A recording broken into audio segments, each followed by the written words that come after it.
خۆشەویستان، پێمان خۆش بوو پشتیوان بەخوا ئەمڕۆ بە کورتی بەراوردێک بکەین لە نێوان ژیانی ئەهلی بەهەشت و ژیانی ئەهلی دۆزەخدا، بۆ ئەوەی ئەو ژیانە خۆشە هەڵبژێرین کە بەهەشتە و خۆمان بپارێزین لەو ژیانە ناخۆشی و نەهامەتیە کە ئاگری دۆزەخ و ناو دۆزەخە. خوا بمان پارێزین.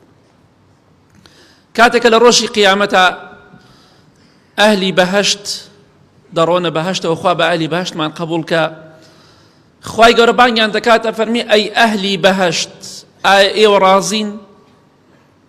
ئایا بەو نیعمەتانەی کە بە ئێوەم بەخشیوە ئێوە پێی ڕازین؟ ئەوانش دەفەرمون خوای گیان چۆن بە نیعمەتەکانی تۆ ڕازی نابین؟ چۆن ڕازی نین لە کاتێکە ئەوەی بە ئێمەت بەخشیوە بە هیچ کەسێکت نەبەخشیوە؟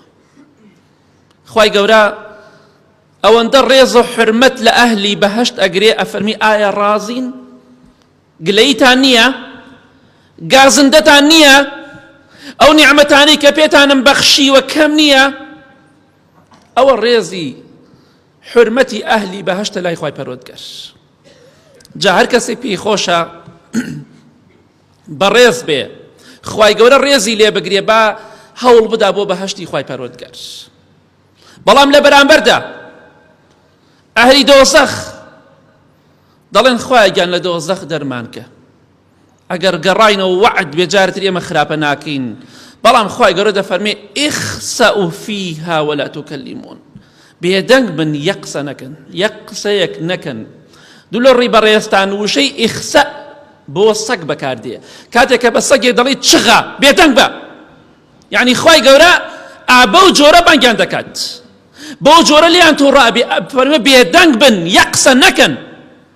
هەروەکو چۆن بە سەگێ دەوترێ چغە، یعنی مەوەڕە. بە هەمان شێوە تماشای ئەم ڕێزەکە و سەیری ئەو ڕێزە بکە کە لە ئەهلی بەهەشتە گیرێ، و سەیری ئەو ڕسوایە بکە کە ئەهلی دۆزەخی گرتوتەوە. بۆی ئینشاڵڵا با هەڵدەین بۆ بەهەشتی خوای پەروەردگار، بۆی خوای گەورە ڕێز و حورمەتمان لێ بگرێت.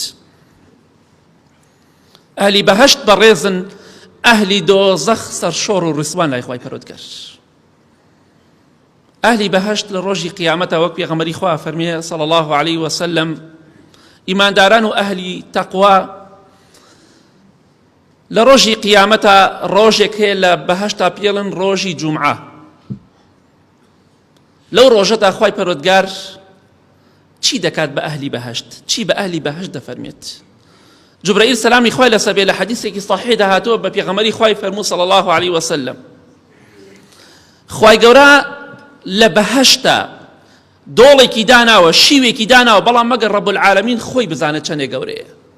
ئەم دۆڵە، ئەم شیوە بۆنی لە بۆنی میسک خۆشترە، زۆر سپیە. لەوێ پێغەمبەران سەلامی خوایان لەسەر بێ هەر هەمویان لەو دۆڵە گەورەدا ئەهلی بەهەشت دائنیشن لەبان کورسی نور، شەهیدەکان و ڕازگۆیان دێن لەبان کورسی ئاڵتون دائنیشن، ئیمانداران لەبان کورسی دائنیشن. ئەمجا لەو شوێنە خۆشەدا کە بە خزمەتی پێغەمبەران دەگەی سەلامی خوایان لەسەر بێ، چەندێک خۆشە. دەڵێن ئەمە محەممەدە صلی الله علیه وسلم، ئەوە ئیبراهیمە سەلامی خوای لەسەر بێ، ئەوە موسایە، ئەوە عیسایە، ئەوە نوحە و ئادەمە، ئەوە فڵانە و فڵانە سەلامی خوایان لەسەر بێ، ئەوە ئەبوو بەکر و سدیق و عومەر و عوثمان و عەلی ڕەزای خوایان لێبێ، ئەوە سەحابە و تابعینە، ئەوە خواناسانە. ئالەو شوێنەدا کە خوای پەروەردگار هەموو پێغەمبەران و ئەهلی بەهەشتی کۆکردەوە سەلامی خوایان لەسەر بێ، ئالەو دۆڵ و شیوەدا خوای پەروەردگار فەیەتەجەلا لەهم ڕەبوهم، خوای گەورە خۆی پیشانی ئەهلی بەهەشت دەدات. ئەوان لە بەهەشتا لەو دۆڵە خۆشەدا خوا لەو کەسانەمان بگێڕێ کە ئاوا چۆن ئێستا دانیشتونە گوێ لەوتار دەگرین، هەمومان ئاوا تەماشا دەکەین. ئینشاڵڵا ڕۆژێکێ بێ خوا لە بەهەشتا کۆمان دەکاتەوە، ئاوا ئامادە کراوین بۆ ئەوەی بە بینینی خوا شاد بین، ئەو پەروەردگاری کە خۆشمان دەوێت لی دەترسین، لەو دۆڵە خۆشەدا بە بینینی شاد بین لەگەڵ پێغەمبەران و پیاوچاکانە سەلامی خوایان لەسەر بێ. ئەمە ئەهلی بەهەشتە لە دۆڵێکدان بە بینینی خوای گەورە شاد ئەبن. بەڵام ئەهلی دۆزەخ لە دۆڵدان، لە چی دۆڵێکدان؟ لە دۆڵی غەی، دۆڵی غەی بۆ ئەو کەسانەی کە نوێژەکانیان تاخیر دەکەن، بۆ ئەو کەسانەی کە نوێژ بە فیڕۆ ئەدەن. دۆڵی سەقەرمانەیە بۆ نوێژنەکەرەکان و خوانەناسان، دۆڵی وەیلمان هەیە سجنی بولسمانەیە کە بۆ ئەو کەسانەی بولەس بۆ ئەو کەسانەی کە متەکەبیر بوون لە دنیادا بەرامبەر بە دینی خوا لوتیان بەرز بوو. ئەهلی بەهەشت لە دۆڵێکدا و لە شیوێکدا بە بینینی خوا شاد دەبن، ئەهلی دۆزەخیش لە دۆڵ و شیوێکی تردا بەس ناوەکەیان دۆڵ و شیوە بەڵام جیاوازیان بەراورد ناکرێ. ئەگەن بە خزمەتی چی؟ ئەهلی بەهەشت بە بینینی خوا شاد دەبن، ئەهلی دۆزەخیش دەگەن بە ئاگری دۆزەخ و سزای خوای پەروەردگار. ئەمە بەراوردێک لە نێوان ئەهلی بەهەشت و جەهەنەمدایە. ئەهلی بەهەشت ئیمانداران کاتێک دەڕۆنە بەهەشتەوە لەگەڵ خێزانەکانی خۆیاندا ڕادەبوێرن، یاریان لەگەڵا دەکەن، لەزەتیان لێوەردەگرن، لەناو بەهەشتی پڕ لە ناز و نیعمەتە لەگەڵ خێزانەکانی خۆیاندا دەژین، لەگەڵ حۆریەکانی بەهەشتا دەژین کە جوانیان لە حەد بەدەرە. خۆی گەورە بە نسیبمانی کە ئەو شۆخ و شەنگ و جوان و نازدارانە. ئەهلی بەهەشت لەگەڵ حۆریەکانن، لەناو ناز و نیعمەتی خوادان، لەگەڵ خێزانە پاک و جوانەکانی خۆیاندان. بەڵام ئەهلی دۆزەخ لە بەرامبەردا لەگەڵ مار و دوو پشکە ئەژین. ئەو مارێک کە 70 ساڵ، ئەو دوو پشکەی کە 70 ساڵ ئێش و ئازارەکە لە گیانە دەناچێت کاتێک کە پێتەوەدا. ئەهلی دۆزەخ لەگەڵ ئاگردا دەژین، نەک لەگەڵ حۆرعین، لەگەڵ حۆری بەهەشتە. مار پیانەوە ئەدات، دوو پشک پیانەوە دا کە دوو پشکان پێغەمبەری خوا فەرمیە صلی الله علیه وسلم وەکو ئێستر گەورەیە پەنا بەخوا، دوو پشکێ بەقەت ئێسترێک بێ پێتەوە بدا بێت چیت لێ بکە. مارێک ملی حوشتر چەندێ ئەستورە ئەوەندە ئەستور بێ پێتەوە بدات. ئەمە ئەهلی دۆزەخە. بۆیە بۆ خۆت هەڵی بژێرە ئەمڕۆ کامیان تەوێ، کام ژیانیانت پێویستە، کامیانت پێ خۆشحاڵی بژێرە بۆ خۆت. هەڵی بژێرە ئەمڕۆ، بەس بەدەم نابێ، بەدڵ نابێ، کردەوەی بۆ بکە، کردەوەی بۆ بکە، هەوڵی بۆ بدە، بۆی لە خزمەتی حۆریەکانی بەهەشتابی، نەک لە خزمەتی مار و دوو پشکابی.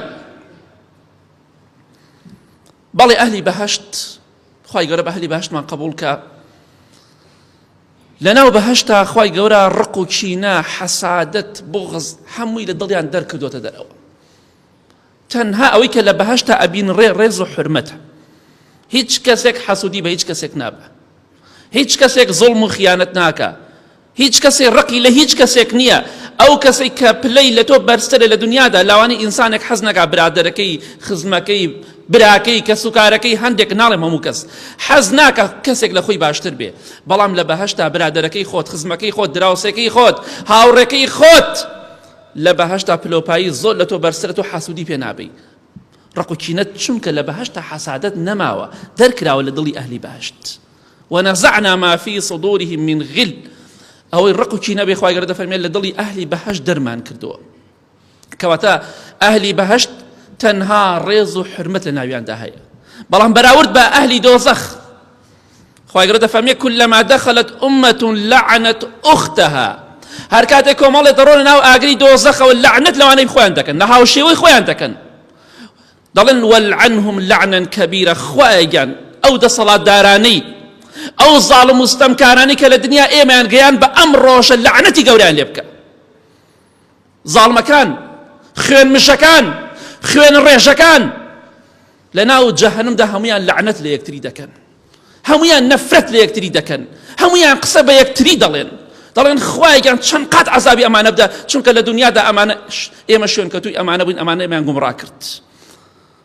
ئەهلی بەهەشت ڕێز و حرمەت، خۆشەویستی، مەحەبەت. ئەهلی دۆزەخش لعنەت و نەفرەت لە یەکتری دەکەن. جا قڕ بەسەر ئەو کەسەی کە لە دنیادا لەبەر خاتری تەمەنێک، پارە و پولێک، دەسەڵاتێک خوا لە خۆی دەڕەنجێنێ و غەزەبی خوا بۆ خۆی حەڵاڵ دەکات. لە ڕۆژی قیامەتە ئەوەی کە ئەمڕۆ خۆی ئەداتە بەر گولەکەی، بەخوا لە ڕۆژی قیامەتە لعنەتی لێ دەکات.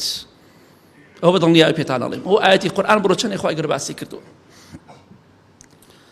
ئەهلی بەهەشت خوای گەورە بە ئەهلی بەهەشتمان قبوڵ کە پۆشاک لەبەر دەکەن، يلبسون من سندس وإستبرق. ئەهلی بەهەشت پۆشاک لەبەر دەکەن، پۆشاک و جلی ئاوریشم و حەریر هەیە، تەنکە هەیە، ئەستورە. جلی ئەهلی بەهەشت ئاوریشمە، حەریرە، حەریری ئەسڵی، ئاوریشمی ئەسڵی هەیە، تەنکە بە ڕەغبەتی خۆت هەیە، ئەستورە. ئەمە جلی ئەهلی بەهەشتە. بەڵام کافرەکان، بێباوەڕان، ئەهلی دۆزەخ خوا گەورە دەفەرمێ قطعت لهم ثياب من نار سرابيلهم من قطران. خوا بمان پارێزێ هەرەکو چۆن لە قوماشێک جلێک بۆ خۆت ئەدووری لەلایانی کەسێکەوە بۆت ئەدووری ئەیکەیتە بەرت، ئەهلی دۆزەق ئاوا جل و پۆشاکی ئاگریان لەبەردە، هەر هەمووی ئاگرە پەنا بەخوای گەورە. وەرە ئاگر بێ، بەس ئاگر بکەیتە بەری خۆت، تەنها لەبەر ئەم خاتری ئەم دنیاە، لەبەر ئەوەی شتێکە دەستکەوێ. خاک بەسەر ئەوانەی کە مافی خەڵکە خۆن و مافی خەڵ پێشێلەکەن. سەبر بگرن، ئەوەی کە زوڵم لە تۆ دەکا ڕسوایە لە دوو قیامەتە ئەوە پاداش دەکەیتی، ئەبێت جلی ئاگر لەبەر بکەت. بۆیە هەر کەسێ شتێکی بەرامبەرت کرد، زوڵمێکی لێت کرد، بیدە دەست خوا. خوای گەورە ئاوە ڕسوای دەکات لە ناو ئاگردا، تۆ جلی حەریر لەبەردایە، جلی ئاورێشم لەبەرایە. ئەی کەسێکی بەهەشتی مەزڵوم، ئەو زاڵمش کە زوڵمی لە تۆ کردووە، جلی ئەهلی دۆزەخی لەبەردایە، جلی ئاگری لەبەردایە، جلی قیری لەبەرا من قەطیران، لە مسی تواوە لە قیری تواوە جلێکی بۆ دروست ئەکرێ، ئەو جلە ئەکرێ بەبەریا ئاگر ئەیگرێ، سەر ئاگر بڵێسەی لێ دروست دەکات. کەواتە تۆ سەربەرزی ئەی مەزڵوم، تۆ سەر شۆڕی ئەی زاڵم. ئەو کەسێک کە زوڵم دەکات دەسەڵاتدارە یا بێ دەسەڵاتە، دەوڵەمەندە یا فەقیرە، هەیە فەقیرە و هیچی نییە، دەسەڵاتیشی نییە، زۆر زاڵمە. بەڵێ خۆشەویستان، ئەهلی بەهەشت، خوا بە ئەهلی بەهەشتمان قبوڵ کە، لە ڕۆژی قیامەتە دەموچاویان درەوشاوەیە، جوانە، سپیە. وجوه يومئذ ناضرة، دەموچاویان خوای گەورە دەفەرمێ سپیە، جوانە، درەوشاوەیە، گەشە. ئەو ئەهلی بەهەشتە. ئەهلی بەهەشت دەموچاویان ڕوون و جوانە. بەڵام لە بەرامبەردا ئەهلی دۆزەخ خوا بمان پارێزێ، کەئەنەما خوای گەورە دەفەرمێ کەئەنەما ئوغشیت وجوههم قطعا من الليل مظلمة. دەموچاویان وەکو شەوێکی تاریک لە شوێنێکا کە ئەستێرەکان بە دەرەوە نییە، هەورێکی تاریک دێت، دنیا هەمووی تاریکە بێ، کارەبا نییە، گڵۆب نییە، چرا نییە، ئەو شەوە چەندە تاریکە. دەموچاوی ئەهلی دۆزەخ و زاڵمەکان و مجریمەکان ئاوا تاریکە، وەکو قیر تاریکە. ئەوە ئەهلی دۆزەخە. خوای گەورە دەفەرمێ دەموچاویان پارچەیە ڕەش، قیر، وەکو قیر ڕەشە، ڕوو ڕەش بوونە لە دنیادا. ئەوەنیان خراپە کرد، ڕوو ڕەشی قیامەتیان بەخۆیان مەسۆگەر کرد. بۆیە ئەو کەسەی خوانە ناسێ و دوور بێ لە خوا، ئەو کەسەی مافی خەڵکی بخوا و زوڵم لە خەڵکی بکە، خوا لە قیامەت ڕووی ڕەشەکات. کەواتە دڵخۆش بە. ئەوە مهمە کاتێک ئینسان دوژمنەکەی خۆی، جایەکی لە خۆشیەکانی بەهەشتی خوا بە نسیمانەکەەوە لە قورئانە باس کراوە، تۆ حەز ئەکەی کەسێک لە کەسەکانی دۆزەخ ببینی. خوای گیان لە دنیادا فڵان کەس زۆر داخیدا پێم، لە دۆزەخایە، زۆر مافی منی خوارد، حەزەکەم لە جەهەنەما بیبینم. ئەو ئینسانە دەڕۆیتە سەری، ها فڵان کەس، خوای گەورە چی بەسەرتا هێنا؟ بە چاوی خۆت لە ناو جەهەنەما، بی ئەوەی ئازارێک بچێژی، پێشانت ئەدرێ ئەمە فڵان کەسەکە زوڵمی لە تۆ کرد، ها چۆن ڕسوا بووە، ها چۆن زەلیل بووە. لەوە خۆشترێت خوا مەرجنیە زەلیلی دوژمنەکەت لە دنیا بینی، با لە قیامەت ناو جەهەنەما کە تۆ لە بەهەشتای بیبینی ئەو کاتە ئینشاءالله. یا ڕەبی خوای لە گوناهەکانمان خۆشبی، لە گوناهی دایک و باوک و مردوەکانمان خۆشبی، خوای گیان بە ئەهلی بەهەشتمان قبوڵ کەی، لە ئاگری دۆزەخ بە دوورمان کی.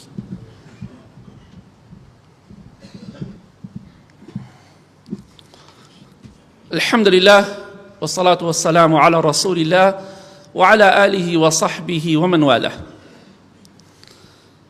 ئیمانداران و ئەهلی بەهەشت لەناو کۆشک و تەلارەکانی خۆیاندا، لەناو باخ و بێستانەکانی خۆیاندا، ڕووبار بەناو ماڵەکانیاندا، بەژێر خانۆکانیاندا، بەژێر کۆشک و تەلارەکانیانە ڕووبار ئەڕوات ڕووباری ئاو، نەک وەک ئاوی دنیا، ڕووباری هەنگوین، هەنگوینی ئەسڵی، هەنگوینی بەهەشت، نەک هەنگوینی دنیا بکە زۆربەی پڕە لە غەش و خیانەت. هەنگوینی تایە، ڕووبارە، بەحرە، لە قورئان و حەدیثا باس کراوە. ئەم ڕووبار و بەحرە دەڕوات بەس ئاوە، بەس هەنگوینی پاڵەفتەکراوە، شانە شتەکەی تێدا نیە، پاڵەفتەکراو مصەفا، خوا گەورە دەفەرمێ پاڵەفتەکراوە. و دوایەوە لەگەڵ ئەوەشا بەحر و ڕووبار بەناو ماڵەکانی تۆ ئەڕوا هەمووی عارەقە، بەس عارەقی دنیانە، عارەقی بەهەشت کە زۆر خوا گەورە دەفەرمێ زۆر بەتام و خۆشە. بەناو کۆشک و تەلارەکانی بەهەشتا ڕووبار و بەحر دەڕوا هەمووی بەس چییە؟ بەس شیرە، بەڵام شیرێکە بۆگەن نابێت، تێک ناچێت. ئەمە ئەهلی بەهەشتە. شیرە خۆی لە خزمەتە، یاخوا عافێت بێ، خوا گەورە دەفەرمێ کولوا واشربوا هەنیئەن، دەیبی خۆن عافێتتان بێ نۆشی گیانتان بێ هەنگوینە خۆی بخۆت نۆشی گیانت بێ شیرە خۆی نۆشی گیانت بێ عارەقی بەهەشتە خۆی نۆشی گیانت بێ ئاوە خۆی نۆشی گیانت بێ بەڵام ئەی ئەهلی دۆزەخ چییە خۆن ئەمە خواردنی ئەهلی بەهەشتە خوای گەورە دەفەرمێ وەیوسقا من ماء صدید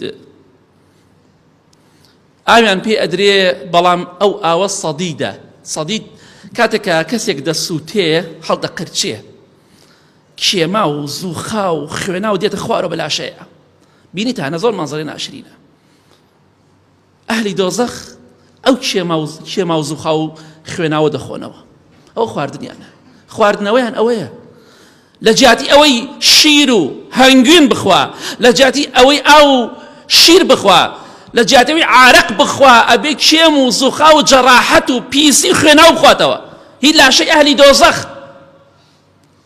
ئەوە خواردنەوەی ئەهلی دۆزەخە ئەی خواردنیان چییە خوای گەورە دەفەرمێ وەسوقوا ماء حەمیما فقطع ئەمعاءهم کاتێکە تینویان دەبێت ئاوێکیان پێ ئەدرێ کاتێکە ئەو ئاوە گەرمە دەخۆنەوە لە کوڵ چۆتەوە ئەوەندە گەرمە کاتێکە دەیخۆنەوە ڕیخۆڵەکانیان پارچە پارچە دەکە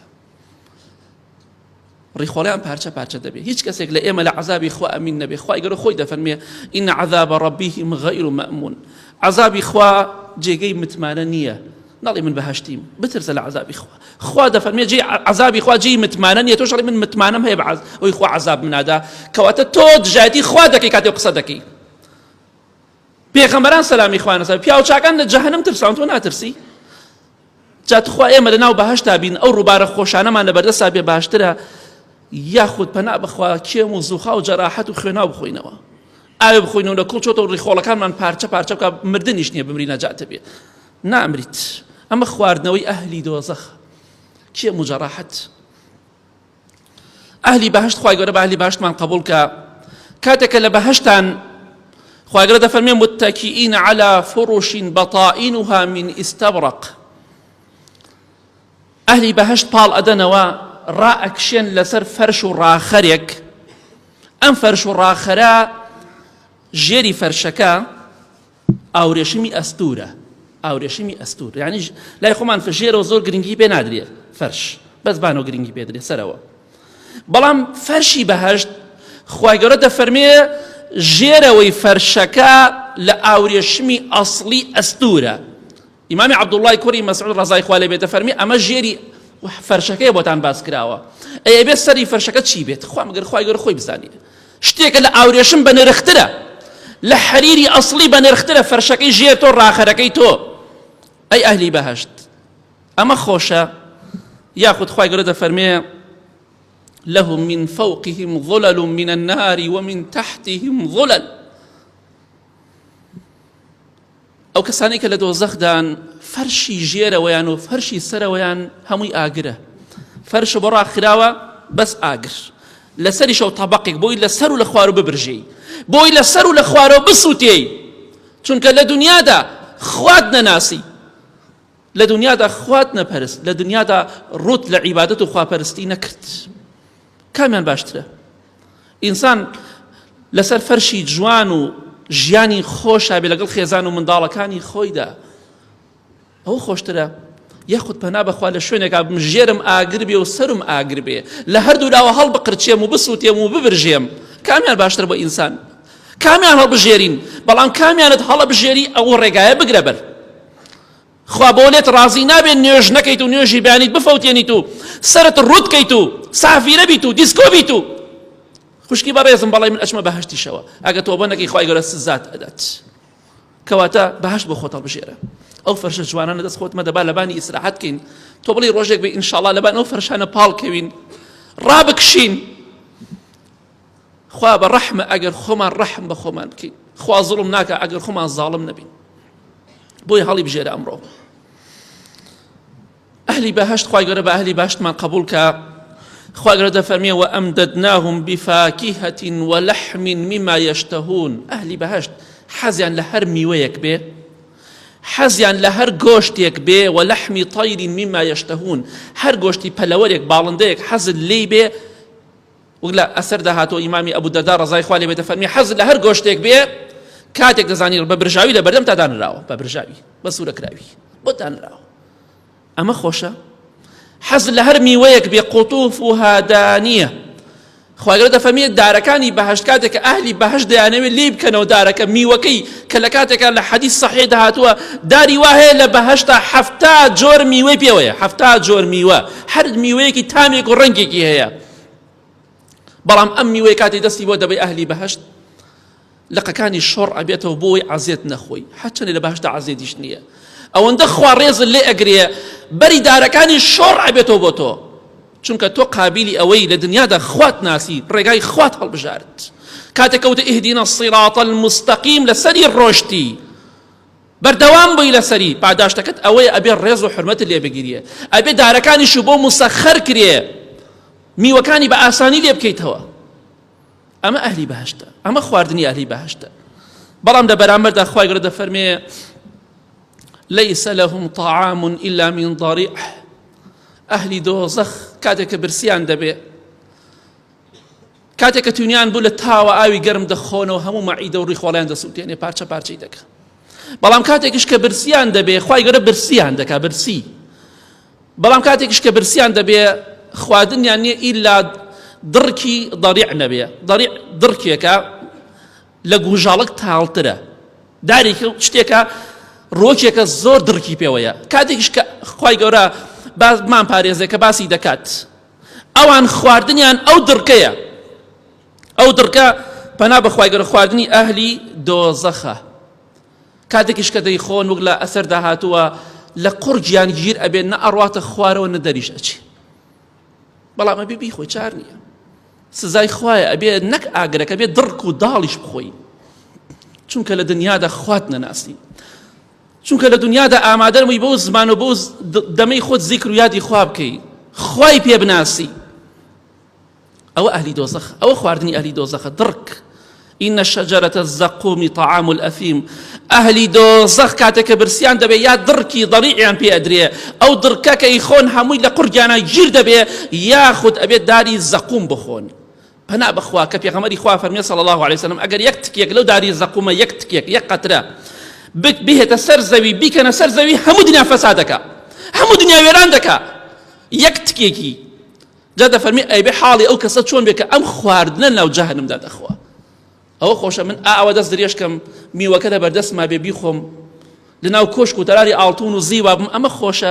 یا قڕ بکەمە سەر خۆما لەبەر خاتری ئەم دنیایە زوڵم و ستەم بکەم و ستەم بکەم لە خەڵکی ئەوە حاڵەکەم بێت دڕک بخۆم و داری زەقوم بخۆم، بۆیە ئەو کەسەی کە زوڵم لە تۆ دەکات زاڵم و ستەمکارە، خوا لە قیامەت ئەمەی پێ بەخشێت. بۆیە خەم مەخۆ، خەم مەخۆ، دژمنەکەت زەلیل و داماوە، قڕ بەسەرە، تۆ بۆ خۆت لە بەهەشتا ئەنواع میوە بخۆ، چونکە مەزڵوم و ئیمانداری. ئەوەشی زوڵمی لە تۆ کردووە بە دڵنیایەوە خواردنی ئەو شتە پیسەیە، کەواتە دڵخۆش بە. سزای خوا، تۆڵەی خوا بە چاوی خۆت دەبینی بەسەر دژمنەکەتەوە لە دنیا و لە قیامەتە ئینشاءڵڵا. بەڵێ کاتێک کە ئەهلی بەهەشت ئەچنە بەهەشتەوە، خوای گەورە بە ئەهلی بەهەشتمان قبوڵ کات. خوای گەورە دەفەرمێ چی داواکاریەکتانەیە بۆم پێم بڵێن، هەر چیتان دەوێت پێم بڵێن.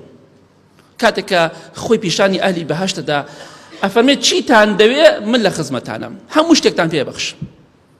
خوای گەورە خزمەتی تۆ دەکات لە کاتێکە خوایەکی گەورە بەدەسەڵاتە. خوای گەورە پێی خۆشە ڕێزت لێ بگرێ، خزمەت مەمەسمان ڕێزە، خوای گەورە ڕێزت لێ ئەگرێ. خوای گەورە دەفەرمێت چیتان دەوێت پێم بڵێن، داوام لێ بکەن.